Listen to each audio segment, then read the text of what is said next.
नमस्कार प्यारे विद्यार्थियों, जैसा कि आप लोगों को पता है अपना जो क्रिया का टॉपिक चल रहा है, आज उसकी लास्ट क्लास है और आज अपना विकारी शब्द समाप्त हो जाएगा।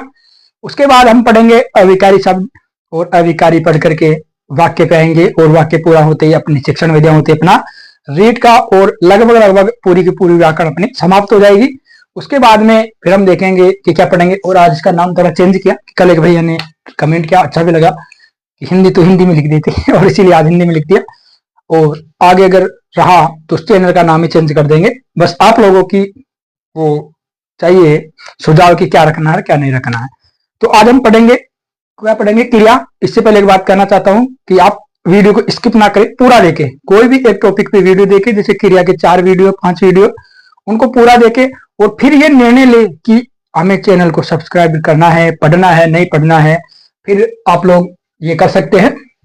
तो आज हम पढ़ेंगे क्रिया और आज अपनी क्रिया का लास्ट टॉपिक है और इसमें हमने अकर्मक सकर्मक काल के आधार पे, प्रयोग के आधार पे सब कुछ पढ़ लिया था। और आज हम पढ़ेंगे कुछ छोटी मोटी जो क्रियाएं बची हुई है, जिसे हम कहते हैं कृदंत क्रियाएं, है ना। लास्ट प्रकार छठा है या 7वां जो भी कुछ था वो था कृदंत क्रियाएं। कृदंत कृदंत कृदंत क्रिया, और नाम से ही पता चल रहा है कि कृदंत है तो किसके पीछे लगती है। ये जब हम पढ़ते हैं तत्सम और तद्भव उपसर्ग, तब भी पता है कि जो धातु के पीछे लगते हैं उन्हें कृदंत कहते हैं। तो जो क्रियाएं धातुओं के सॉरी चलो पढ़ते हैं। जो क्रियाएं धातुओं के अंत में प्रत्यय जोड़ देने से बनती है, जोड़ देने से बनती है कि अंत में प्रत्यय जोड़ देने से बनती है, वो क्या कहलाती है? कृदंत क्रियाएं कहलाती है। कृदंत क्रिया कहलाती है। और आप लोगों को पता है कि कृदंत क्रिया हम 4 प्रकार से पढ़ते हैं, जिसमें एक पढ़ते हैं पूर्वकालिक क्रिया, नंबर 2 पे पढ़ते हैं तात्कालिक क्रिया, तत्काल में प्रत्यय जुड़ता है और तात्कालिक हो जाता है, तत्काल का तात हो जाता है ना। एक पढ़ते हैं पूर्ण क्रियाबोधक और एक अपूर्ण क्रियाबोधक। अपूर्ण क्रियाबोधक,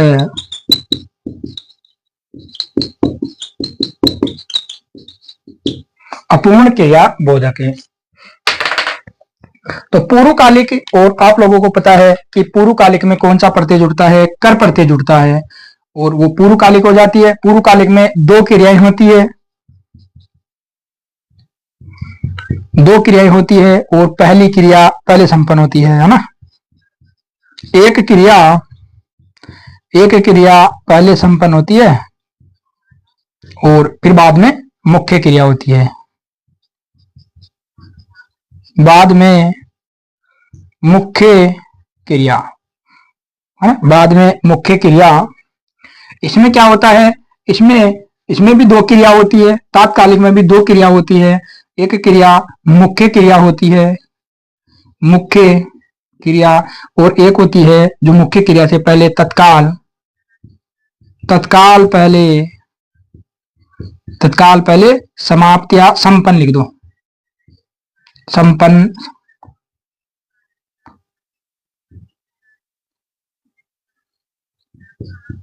होती है। तो एक, और इसमें पहचान क्या है? इसमें ते ही जुड़ता है, ते ही प्रत्यय जुड़ता है, ते ही प्रत्यय जुड़ता है। पूर्ण क्रियाबोधक में पूर्ण होती है, इसमें होता है ता हुआ, ते हुआ, और ता हुआ, ते हुआ, ती हुआ, या आ हुआ, ई हुआ, आ हुआ, ई हुआ, या फिर ए हुआ। और जो आपकी अपूर्ण क्रियाबोधक है, इसमें जुड़ती है ताता, तीती, ते या फिर आ ई और ए से जुड़ती है और ये आपकी होती है कर्दंत क्रियाएं। कौन सी होती है? कर्दंत क्रियाएं। 4 प्रकार की पढ़ते हैं हम लोग कर्दंत क्रिया को, जिसमें एक होती है पूर्वकालिक क्रिया होती है, नंबर 2 पे तात्कालिक होती है जो तत्कालिक होती है, एनसीईआरटी इसको इसी के रूप मानती है, वो आगे पढ़ेंगे। एक होती है पूर्ण क्रियाबोधक होती है और एक होती है अपूर्ण क्रियाबोधक। पूर्वकालिक क्रिया का है, इसमें कर प्रत्यय जुड़ता है, इसमें ते ही प्रत्यय जुड़ता है, इसमें ता हुआ, ते हुए, ती हुए, आ हुआ, ए हुए, ए हुए। अपूर्ण क्रियाबोधक में ता ते ती ते ते आ ई ए निम्न प्रत्यय जुड़ते हैं और ये कर्दंत क्रिया कहलाती है। अब हम नंबर 1 पे पढ़ेंगे पूर्वकालिक क्रिया। तो आप लोग हेडिंग डालेंगे पूर्वकालिक क्रियाएं। रीड बहुत खराब।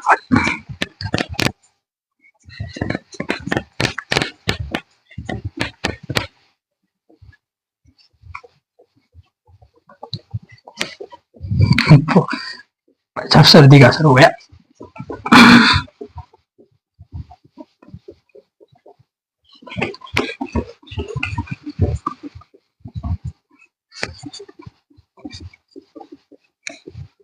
और नंबर 1 लिखेंगे हम लोग पूर्वकालिक क्रिया।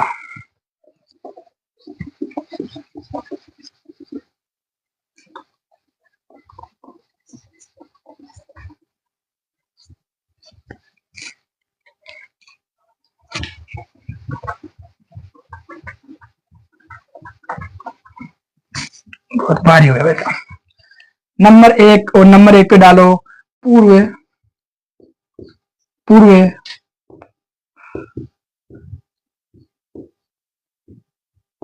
पूर्वकालिक क्रिया,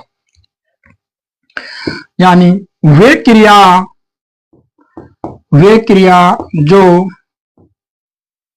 मुख्य क्रिया से पहले संपन्न होती है पूर्वकालिक क्रिया कहलाती है। पूर्वकालिक क्रिया कहलाती है और इसका सीधा है, इसमें क्या जुड़ाता है? इसमें कर प्रत्यय जुड़ता है। कर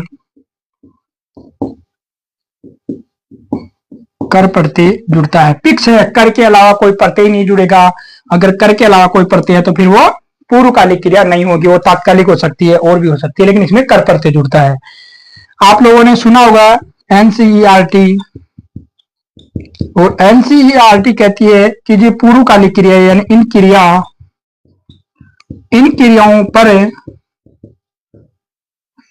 काल, लिंग, वचन और पुरुष का प्रभाव नहीं पड़ता।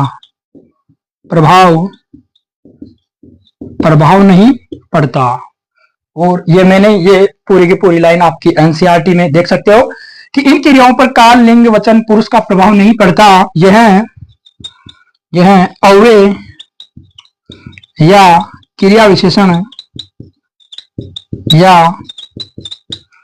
या क्रिया विशेषण अव्यय की तरह प्रयुक्त होती है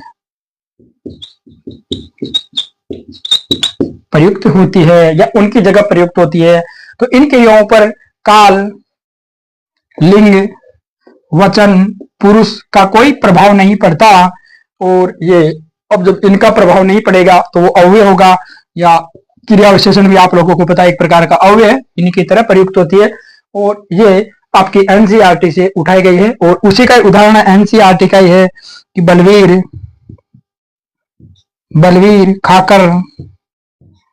खाकर सो गया। अब देखो कर प्रत्यय जुड़ा हुआ है। वह नाकर मंदिर गई, वह नाकार नाकर। चलो सीख लो। वह पढ़कर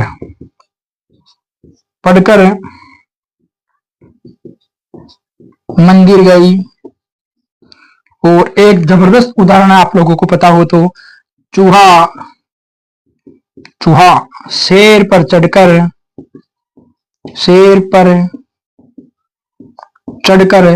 उछलने लगा। और ये कर जुड़ा देख सकते हो, ये कर जुड़ा, खाकर में कर जुड़ा। और भी लिखना चाहो तो लिख लो कि उसने दिख ही नहीं रहा हुआ, ऊपर लिखेंगे थोड़ा। अन्य उदाहरण लिखो।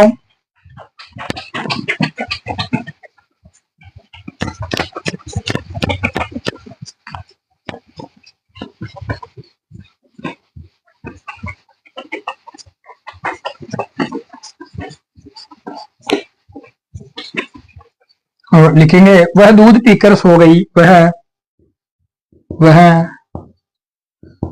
दूध पीकर सो गई। वह खाकर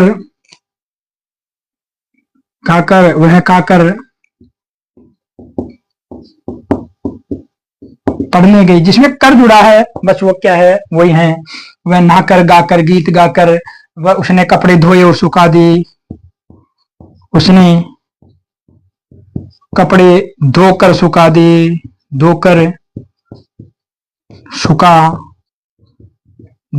ये कर जुड़ा हुआ। जहां पर कर पड़ते हैं वो पूर्वकालिक है। कैसे कर और कैसे कालिक, बस याद हो गई। और उसकी एक लाइन याद रखनी कि इन पे लिंग वचन पुरुष और काल का कोई प्रभाव नहीं पड़ता, और ये अव्यय या क्रिया विशेषण की तरह प्रयुक्त होती है। और वो आप कहां देखेंगे, वो आपकी एनसीईआरटी में देखेंगे, जिसका उदाहरण है बलबीर खाकर सो गया। वह नहाकर मंदिर गई। नंबर 2 पे लिखेंगे तात्कालिक क्रिया। नंबर 2 पे लिखेंगे तात्कालिक क्रिया। तात्कालिक क्रिया, और नाम से पता चल रहा है कि तत्काल पूरा हो, तो वे क्रियाएं जो मेरी ये आदत है भाई, फिर कोई कहेंगे कि क्रिया शब्द लिखो सर, है ना। तो वे क्रियाएं जो मुख्य क्रिया से पहले से तत्काल, पहले लिखो मुख्य क्रिया से तत्काल पहले संपन्न हो, वे तात्कालिक क्रिया कहलाती है। और इसकी पहचान है ते ही जुड़ा रहता है, ते ही प्रत्यय जुड़ता है। अब इसमें भी जो आपकी एनसीईआरटी है, अब ऐसे मत मानना कि मैं फेंक रहा हूं, एनसीईआरटी में जाके देख लेना। तो एनसीईआरटी कहती है कि जो तत्कालिक क्रिया ये पूर्वकालिक क्रिया का एक भेद है।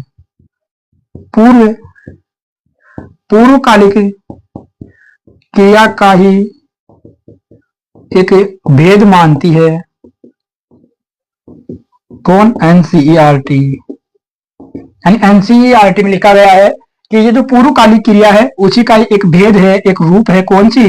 तात्कालिक क्रिया। क्योंकि तत्कालिक क्रिया में भी एक क्रिया, दो क्रियाएं होती है। एक क्रिया मुख्य क्रिया होती है और एक उससे पहले तत्काल संपन्न होती है, वो क्या होती है? तात्कालिक होती है। लेकिन तात्कालिक में बस यही है कि मुख्य क्रिया से पहले वो क्रिया होगी, लेकिन वो तत्काल संपन्न होगी, वो तात्कालिक होगी। जबकि पहले कब संपन्न हुई उसका पता नहीं, फिर वो कौन सी होगी? पूर्वकालिक क्रिया होगी। क्रिया दोनों में मुख्य होगी, एक मुख्य होगी, एक गौण क्रिया होगी। एक जो गौण क्रिया होगी वो तत्काल पूरा होगी, एक पहले पूरा होगी। अब जो तत्काल होगी वो तात्कालिक होगी, और जो कब हो पता ना, फिर वो पूर्वकालिक होगी। इसमें एक है ते ही प्रत्यय जुड़ता है, और उसमें कर प्रत्यय जुड़ता है। जैसे नाचते ही, बैठते ही, गाते ही, नहाते ही, और भी है बोलते ही। कुछ भी हो उसके आगे ते ही जुड़ गया तो फिर वो कौन सी में आ जाएगी? तात्कालिक में आ जाएंगी। इसके उदाहरण लिखेंगे तो लिखो पुलिस के आते पुलिस के आते ही चोर भाग गया। और ये उदाहरण ही एनसीईआरटी का ही आपका, एनसीईआरटी में देख लेना। पुलिस के आते ही चोर भाग गया, बैठते ही नींद आ गई, मुझे बैठते ही नींद आ गई।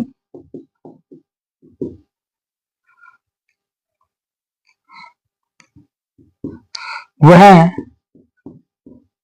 सोते ही गिर पड़ी। बस ते ही बैठते, मुझे बैठते ही, ते ही सॉरी, ते ही, यहां पर भी ते ही है। बस यही है, जिसमें ते ही और तात्कालिक क्रिया है, ज्यादा चिंता करने की जरूरत नहीं है। एनसीईआरटी के कुछ तथ्य थे वो लिखा दिए। और एक है अपनी पूर्ण क्रियाबोधक और एक बचती है अपूर्ण क्रियाबोधक। तो जो पूर्ण क्रियाबोधक क्रियाएं होती है वो क्या करती है, वाक्य का पूर्ण अर्थ प्रकट करवाती है, और उसमें ता हुआ, ते हुई, ए हुए, आ हुआ, ई हुई, ये जुड़ा रहता है। क्रियाओं के अंत में ये प्रति जुड़े रहते हैं। जबकि जो अपूर्ण क्रियाबोधक है उसमें ताता, तीती, तेते, आ, ई, ए जुड़ते हैं, तो फिर वो अपूर्ण क्रियाबोधक हो जाती है। और फिर ये दो पढ़ते ही हम पढ़ेंगे कुछ विशेष तथ्य, और उसके बाद में आज अपने क्रिया समाप्त हो जाएगी। तो हम लिखेंगे पूर्ण क्रियाबोधक नंबर 3 में है पूर्ण क्रिया बोधक। तो नाम से पता चल रहा है कि क्या होगा, ये पूर्ण होगा। तो जो पूर्ण होगा वो पूर्ण क्रियाबोधक है। तो लिखेंगे कि वे क्रियाएं जो वे क्रिया, या क्रियाएं में लिख सकते हो, जो किसी कार्य का पूर्ण अर्थ का बोध कराए, किसी कार्य के पूर्ण अर्थ का बोध कराए वह क्या कहलाती है, पूर्ण क्रियाबोधक कहलाती है।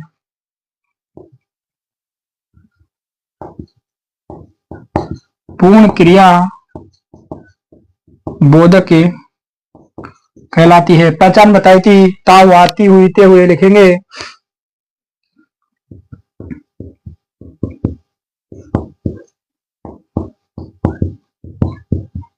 ता हुआ,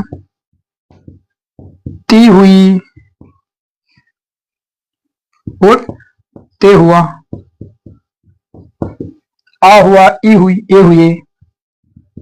आ हुआ, ई हुई और ए हुए, ये अंत में जुड़े होते हैं। तो वो कौन सी होती है, पूर्ण क्रिया बोधक क्रिया होती है। जैसे देखो,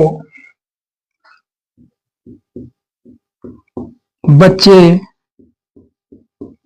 खेलते हुए जा, बच्चे खेलते हुए, देखो ते हुए जा रहे हैं, बच्चे खेलते हुए जा रहे हैं। ता हुआ है कहां पर है, देखो ते हुए कहां पर होगा, ते हुए भी हो सकता, ते हुआ, ते हुए, या ए हुए देख लो, ए हुए भी है, यहां लिख सकते हो ते हुए, ते हुए। यह कहां पर जुड़ती है, पूर्ण क्रियाबोधक में है। और लिखो ता हुआ करके, जैसे मोहन दौड़ता हुआ आया, मोहन दौड़ता हुआ आया। तो देखो ता हुआ, देख सकते हो कहां पर गया, ता हुआ। और लिखो वह हाँफता हुआ जा रहा था। देखो वह हा हाँफता हुआ जा रहा था। देखो ता हुआ हो गया, बस। जिसमें ता हुआ, ते हुए, आ हुआ, ई हुई, ए हुए जुड़े होगा, वो पूर्ण क्रिया बोधक कहलाएगा। और जैसे बालक लुढ़कता हुआ जा रहा है, कुछ भी है, इसमें ता हुआ है, फिर वो पूर्ण क्रिया बोधक है। और एक पढ़ेंगे हम लोग अपूर्ण क्रिया बोधक। तो क्या करेगा, वो अपूर्ण अर्थ का बोध कराएगा, वो अपूर्ण क्रिया बोधक वाक्य कहलाएगा या क्रिया कहलाएगी। और इसकी है ताता, तेते और तीती, आ, ई, ए।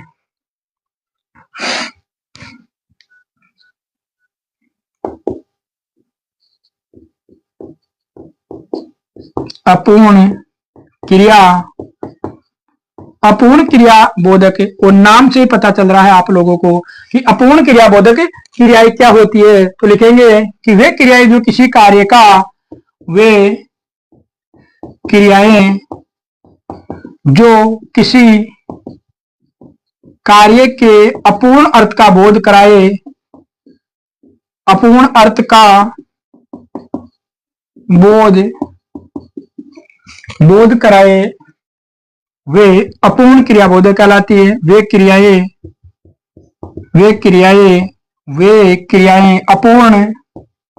अपूर्ण क्रिया बोधक कहलाती है।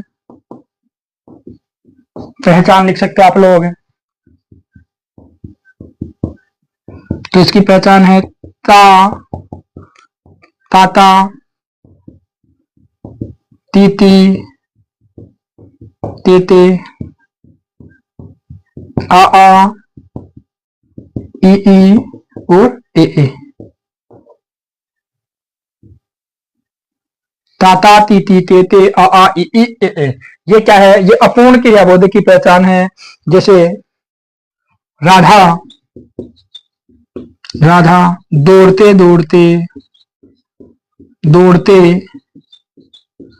दौड़ते थक गई, वह बैठे बैठे रो पड़ी। वह बैठे बैठे, देखो ए तेते, बस ये क्या है देखो, तेते ए ओ लिखो। तो लिखेंगे कि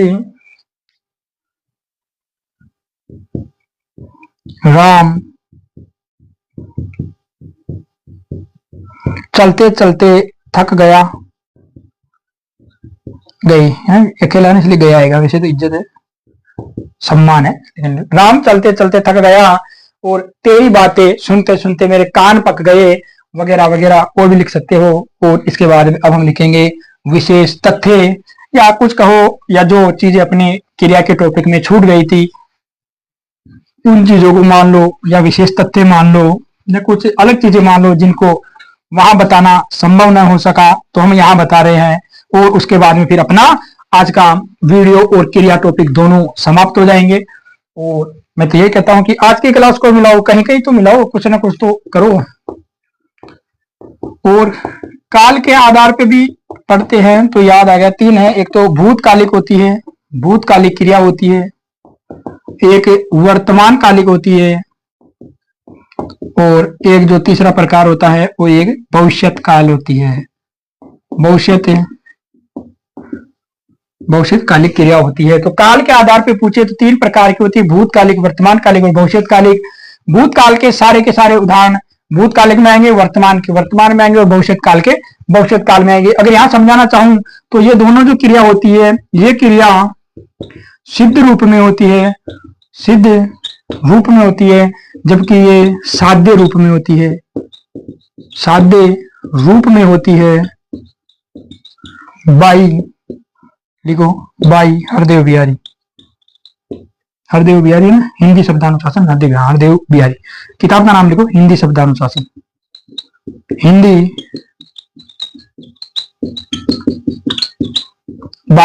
शब्दानुशासन देख सकते हो। और इसके बाद में हम लगाओ विशेष तथ्य।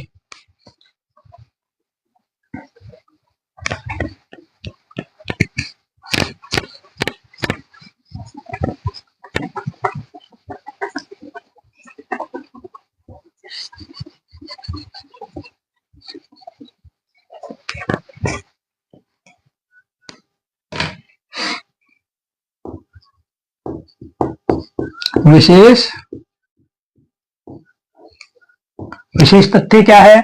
तो जो सकर्मक क्रिया होती है, सकर्मक क्रिया या सकर्मक धातु लिखो, सकर्मक धातुएं प्रेरणा में क्या हो जाती है? द्विकर्मक हो जाती है। जितनी भी सहकर्मक क्रियाएं हैं वो अगर प्रेरणार्थक क्रिया में देखे तो वो क्या हो जाती है? द्विकर्मक हो जाती है। जो सहकर्मक क्रिया है वैसे ये तो आप लोगों को आता होगा कि सकर्मक क्रिया अकर्मक और अकर्मक क्रिया सकर्मक में बदल जाती है। कोई जरूरी नहीं कि जो सकर्मक है वो अकर्मक नहीं बन सकती, सकर्मक अकर्मक बन सकती है, अकर्मक सकर्मक बन सकती है। ये तथ्य नोट करेंगे। इसके बाद में आप लोग लिखो तो है कि जो क्रिया होती है, क्रिया क्रिया भाव रूप में होती है, क्रिया भाव रूप में होती है, क्रिया की क्रिया भाव रूप में होती है। यानी क्या हो गया कि क्रिया का कोई निश्चित लिंग, वचन, काल, पुरुष नहीं होता। अब आप बोलोगे हैं ये क्या लिखा दिया, तो इसके आगे भी लिख लो, बाई हिंदी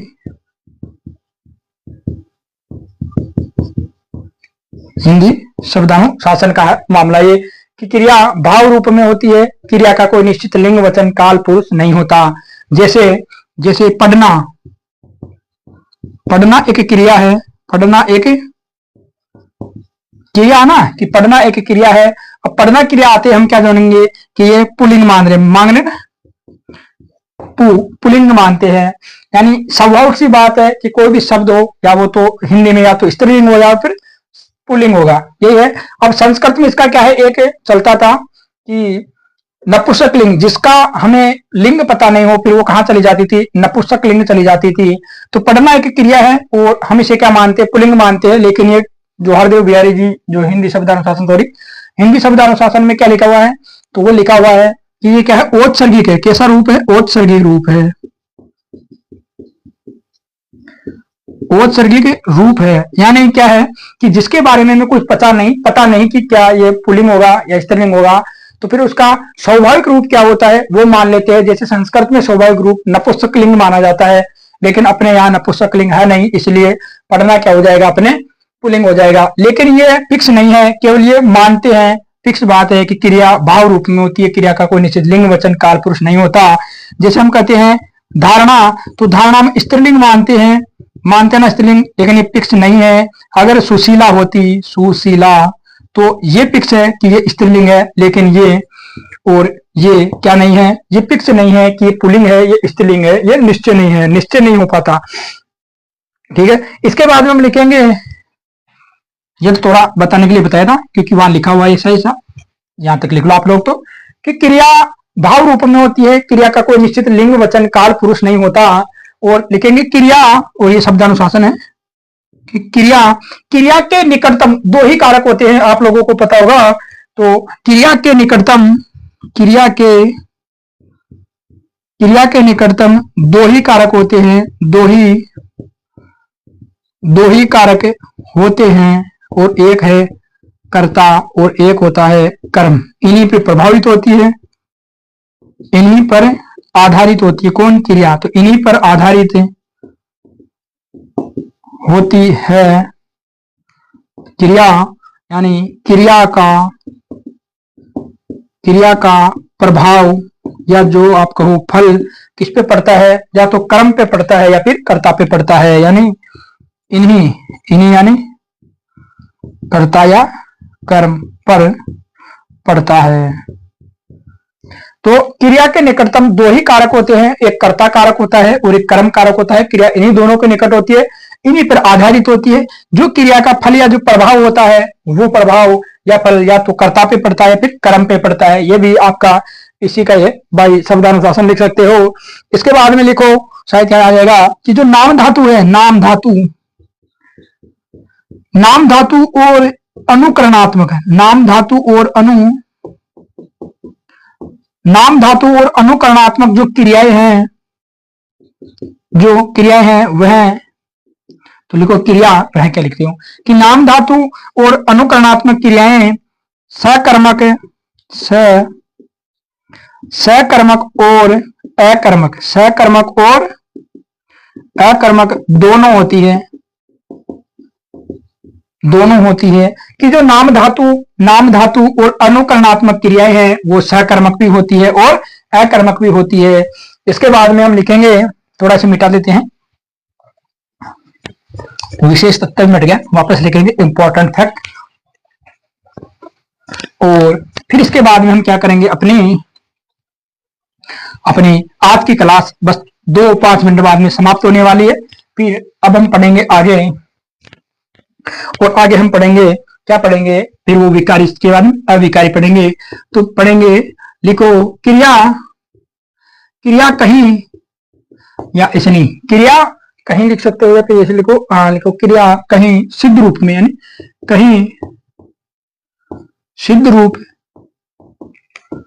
में होती है तो कहीं साध्य रूप में,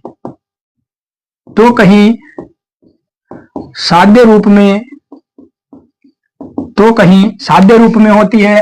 जो सिद्ध रूप होता है, सिद्ध रूप क्या होता है, ज्ञात होता है, सिद्ध रूप ज्ञात होता है। यानी जो क्रियाएं सिद्ध रूप की क्रियाएं होगी, या जिस क्रिया में हमें पता होगा वो ज्ञात होगी, उसके बारे में हमें फिक्स हर चीज पता होगी, तो वो सिद्ध होगी। और तो ज्ञात होता है, जबकि जो साध्य क्रियाएं हैं, क्रिया का जो साध्य रूप है, तो साध्य रूप में अज्ञात होगी, साध्य रूप में क्रिया अज्ञात होगी, यानी कि पता नहीं होगा, कि जैसे मानो कि कल वर्षा हो जाए, अब पता नहीं कि कल हो या न हो, तो अज्ञात है। जैसे मैं पढ़ा रहा हूं तो ज्ञात है कि मैं क्या कर रहा हूं, पढ़ा रहा हूं, तो फिर वो सिद्ध रूप होगी। अगर इसके बारे में कुछ जानकारी फिक्स नहीं है तो फिर वो क्या होगी, साध्य रूप में होगी। इसके बाद में आप लोग लिखना चाहो तो एक ट्रिक विक तो नहीं है, लेकिन लिख लो, अधिकतर उदाहरण उसी में आते हैं कि जो अपने भूतकाल होता है, भूतकाल जो पीछे बताया था, और वर्तमान काल, भूतकाल वर्तमान काल और ज्ञात क्रियाएं क्या होगी, सिद्ध रूप होगी, सिद्ध रूप में होगी। यानी जितने भी भूतकाल के उदाहरण है, जितने भी वर्तमान काल के उदाहरण है, वे, और या ज्ञात क्रियाओं का मतलब समझना जिसके बारे में जानकारी हो, है ना, जिनके बारे में निश्चित ज्ञान हो, निश्चित ज्ञान, कि हमें जानकारी हो कि ये कार्य हो रहा है, इस समय पे फिक्स होगा, तो वो ज्ञात क्रिया होगी। तो भूतकाल वर्तमान काल और ज्ञात क्रिया सिद्ध रूप में होगी। जबकि जो भविष्यत काल होता है आपका, भविष्यत काल एक होता है आपका आदेश, एक होता है आपकी आज्ञा, एक विधि, एक आशीर्वाद,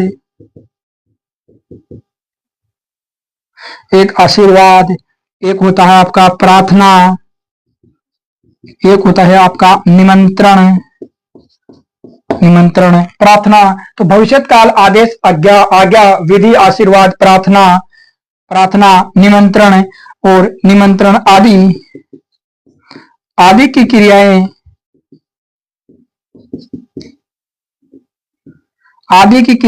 कैसी होगी, तो साध्य रूप में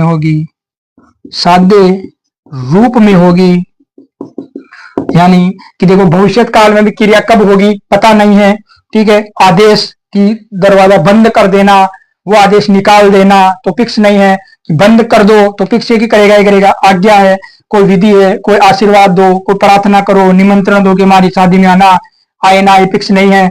आदि क्रियाएं साध्य रूप में होगी। यानी जो क्रिया अज्ञात होगी, मतलब समझो कि जिसका निश्चय नहीं होगा, जिनके बारे में निश्चित ज्ञान न हो, तो फिर वो क्या होगा, आपकी साध्य रूप होगी। जिसके बारे में निश्चित ज्ञान हो वो क्या होगी, वो सिद्ध रूप होगी। और इसके बाद में एक अंतिम लाइन लिखो, तो यहां लिख लो कि हिंदी